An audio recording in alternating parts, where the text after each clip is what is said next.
Assalamualaikum warahmatullahi wabarakatuh. Kami dari kelompok 2 dari kelas Informatika B akan menyampaikan sebuah materi normalisasi data dari basis data yang beranggotakan ada Dindin Mardiana, Fauzi Aziz Muzaki, Muhammad Renaldi Taufik Ramadan, Nur Hapianti, Muhammad Ramadan, dan Zefri Falfi Irdiansyah. Baik, normalisasi merupakan sebuah teknik dalam logical design sebuah basis data yang mengelompokkan atribut dari suatu relasi sehingga membentuk struktur relasi yang baik tanpa redundansi. Normalisasi adalah proses pembentukan struktur basis data sehingga sebagian besar ambiguity bisa dihilangkan. Normalisasi data adalah proses mengorganisir data dalam basis data untuk mengurangi redundansi dan meningkatkan integritas data. Normalisasi memastikan bahwa data dipecah menjadi tabel-tabel yang lebih kecil dan saling terkait dengan baik.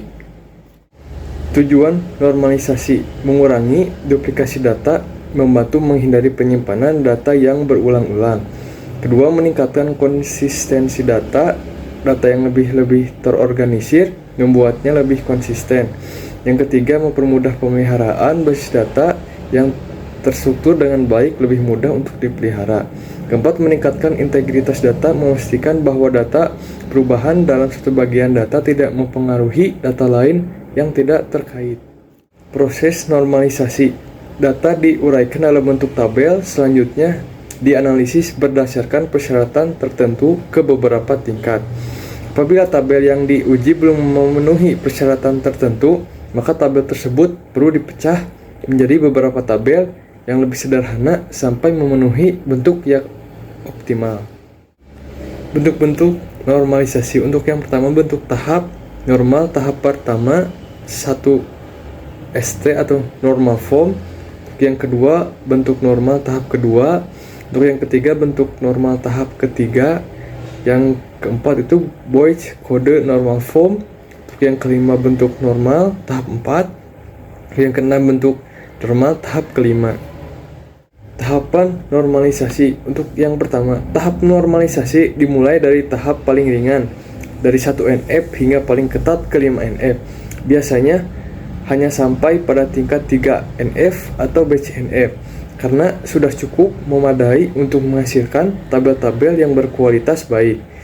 Untuk urutannya yaitu 1 NF, 2 NF, 3 NF, BCNF, 4 MF, dan 5 NF. Sebuah tabel dikatakan baik, efisien, atau normal jika memenuhi 3 kriteria sebagai berikut. Untuk yang pertama, jika ada dekomposisi penguraian tabel, maka dekomposisinya harus dijamin aman. Lossless join decomposition, yang artinya setelah tabel tersebut diuraikan atau didekomposisi menjadi tabel-tabel baru, tabel-tabel baru tersebut bisa menghasilkan tabel semula dengan sama persis. Untuk yang kedua, terpeliharanya ketergantungan fungsional pada saat perubahan data, dependency preservation. Untuk yang ketiga, tidak melanggar Boyce code normal form atau BCNF, akan dijelaskan kemudian. Jika kriteria ketiga BCNF tidak dapat terpenuhi, maka paling tidak tabel tersebut tidak melanggar bentuk normal tahap ketiga, third normal form, atau 3 NF. Oke, selanjutnya studi kasus yang pertama. Untuk yang pertama ini kita bisa lihat ada normalisasi awal atau UNF dengan tabel seperti ini. Untuk yang kolom pertama itu nomor proyek ada 2, yaitu NP001 dan NP002. Untuk yang kolom selanjutnya nama proyek dengan isi BRR dan Pemda. Untuk nomor pegawai seperti ini, pegawai 01, pegawai 02, pegawai 06 pada nama proyek BRR. Untuk nama proyek Pemda, nomor pegawainya pegawai 1, pegawai 12, pegawai 14. Nama pegawai dalam proyek BRR ada Anton, Paula, Koko, dan golongannya ada A, B, C. Untuk besar gaji Anton golongan A 1 juta, dan untuk Paula golongannya B 900 besar gajinya.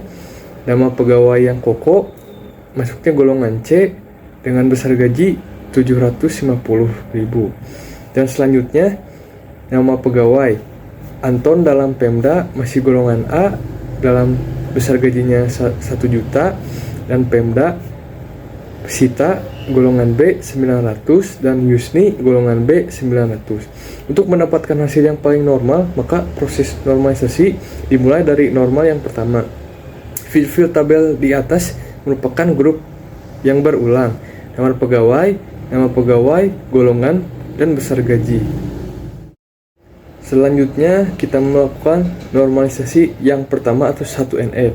Solusinya kita hilangkan duplikasi dengan mencari ketergantungan parsial, menjadikan field menjadi tergantung pada satu atau beberapa field, karena dapat dijadikan kunci adalah nomor proyek dan nomor pegawai. Maka langkah-langkah kemudian kita cari field mana yang tergantung pada nomor proyek dan mana yang tergantung pada nomor pegawai. Oke, selanjutnya kita melakukan normalisasi yang kedua atau 2NF. Kita bisa lihat, kita pisah-pisahkan untuk tabel proyek, isinya itu nomor proyek dan nama proyek. Pada tabel pegawai, isinya itu nama pegawai, golongan, dan besar gaji. Dan pada tabel proyek pegawai, isinya nomor proyek dan nomor pegawai. Field yang tergantung pada satu field haruslah dipisah dengan tepat. Misalnya nomor proyek menjelaskan nama proyek dan nomor pegawai, yang menjelaskan nama pegawai, golongan, dan besar gaji. Untuk membuat hubungan antara dua tabel, dibuat satu tabel yang berisi key dari tabel yang lain. Oke, selanjutnya kita melakukan normalisasi tahap ketiga atau 3NF.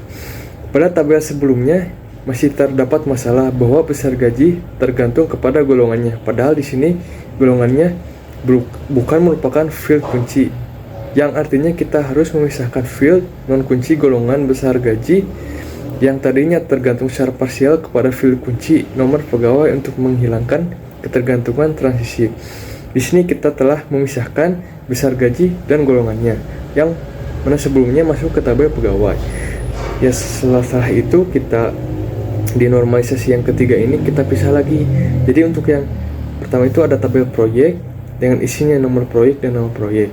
Tabel proyek pegawai yang isinya itu nomor proyek dan nomor pegawai. Tabel pegawai isinya itu nomor pegawai, nama pegawai, dan golongan. Selanjutnya kita buat tabel baru yaitu tabel golongan yang mana isinya itu golongan dan besar gaji. Di sini kita sudah menyelesaikan tahapan normalisasi data pada studi kasus yang pertama ini. Kita bisa melihat bahwa tahapannya seperti tadi. Untuk yang pertama itu UNF, selanjutnya 1NF, 2NF, dan 3NF. Dengan kita melakukan 3 tahap ini, kita sudah bisa menghasilkan tabel-tabel data yang cukup baik dalam basis data. Dan untuk selanjutnya, itu studi kasus nomor 2 dalam normalisasi data.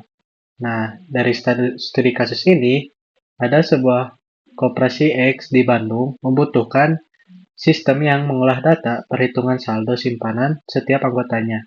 Adapun kebutuhan aplikasi tersebut harus menghasilkan output berupa tanda bukti simpanan atau tabungan. Ketentuan besar bunga tersebut dapat berubah sewaktu-waktu tergantung kebijakan yang dibuat oleh pemilik saham koperasi tersebut terhadap jumlah setoran tabungan dalam penentuan bunga. Nah, di sini ada sebuah contoh nota dari bukti simpanan. Nah, setelah itu kita akan merubah nota tersebut menjadi bentuk anormal. Nah, untuk bentuk anormal dari nota tersebut dibentuk ke dalam tabel. Nah, dalam nota itu memiliki 9 atribut, yaitu nomor setoran, tanggal, nomor anggota, nama anggota, alamat, telepon, jumlah setoran, besar bunga, dan saldo. Nah, setelah kita berubah menjadi bentuk anormal, kita akan melanjutkan ke tahap 1NF. Nah, tahap ini kita harus membersihkan atribut-atribut yang memiliki multi value. Nah, dalam tabel ini, setiap atributnya semuanya bernilai tunggal. Maka kita bisa langsung ke tahap selanjutnya yaitu tahap 2NF. Nah, dalam tahap 2NF ini, setiap atribut kita pisahkan sesuai dengan primary key.